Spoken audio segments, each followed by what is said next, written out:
Praise the lord. ఈరోజు దేవుని వాగ్దానము. ధైర్యము తెచ్చుకొని పని జరిగించుడి, నేను మీకు తోడుగా ఉన్నాను.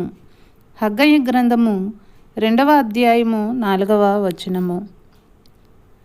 7వ నెల 21వ దినమున యెహోవా వాక్కు ప్రవక్తయగు హగ్గయికి ప్రత్యక్షమై సెలవిచ్చినదేమనగా, నీవు యూదాదేశపు అధికారియగు షయల్తీయేలు కుమారుడైన జెరుబ్బాబేలుతోనూ ప్రధాన యాజకుడగు యెహోజాదాకు కుమారుడైన యెహోషువతోనూ శేషించిన జనులతోనూ ఇట్లనుము. పూర్వకాలమున ఈ మందిరమునకు కలిగిన మహిమను చూచిన వారు మీలో ఉన్నారు గదా. అట్టివారికి ఇది ఎట్టిదిగా కనబడుచున్నది, దానితో ఇది ఎందునను పోలినది కాదని తోచుచున్నది గదా. అయినను యెహోవా ఆజ్ఞ ఇచ్చినదేమనగా, జెరుబ్బాబేలు ధైర్యము తెచ్చుకొమ్ము, ప్రధాన యాజకుడగు యెహోజాదాకు కుమారుడవైన యెహోషువ ధైర్యము తెచ్చుకొమ్ము.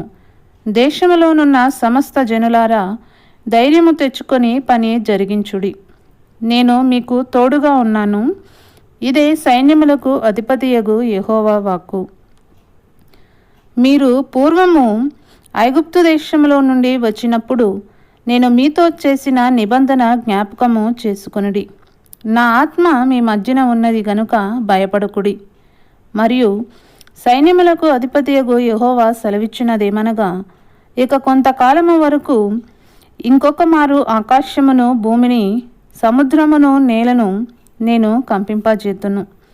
నేను అన్యజనులందరినీ కదిలింపగా అన్యజనులందరి యొక్క ఇష్ట వస్తువులు తేబడును. నేను ఈ మందిరమును మహిమతో నింపుదును.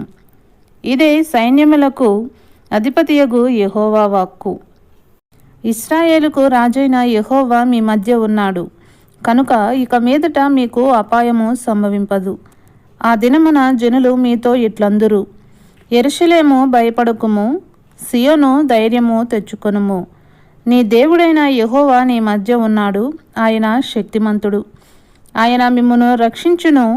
ఆయన బహు ఆనందముతో నీ యందు సంతోషించును.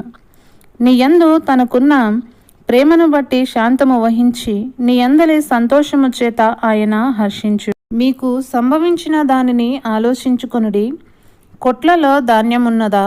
ద్రాక్ష చెట్లైనను అంజూరపు చెట్లైనను దానిమ్మ చెట్లైనను ఒలీవ చెట్లైనను ఫలించకపోయెను గదా. అయితే ఇది మొదలుకొని నేను మిమ్మును ఆశీర్వదించెదను. ప్రార్థన. పరిశుద్ధుడా, ప్రేమ కలిగిన తండ్రి, నీకు స్తోత్రములు. గడిచిన కాలమంతయు నీ కృపతో కాపాడినందుకే స్తోత్రములు చెల్లిస్తూ ఉన్నాము. దేవా, నీ ఘనమైన నామమును బట్టి నీకు స్తోత్రములు చెల్లిస్తూ ఉన్నాము. దేవా, మేము నీ చిత్తం చొప్పున నడుచుకున్నటకు కృపను అనుగ్రహించండి. దేవా, మేము నీ సన్నిధిలో నిలిచి నిత్యము నీ యందు ఆనందించు వారిగా చేయమని, మా కుటుంబములన్నిటినీ ప్రభువా నీ ఆశీర్వాదముతో నింపమని యేసయ్య పరిశుద్ధ నామమున ప్రార్థిస్తూ ఉన్నాను. ఆమెన్.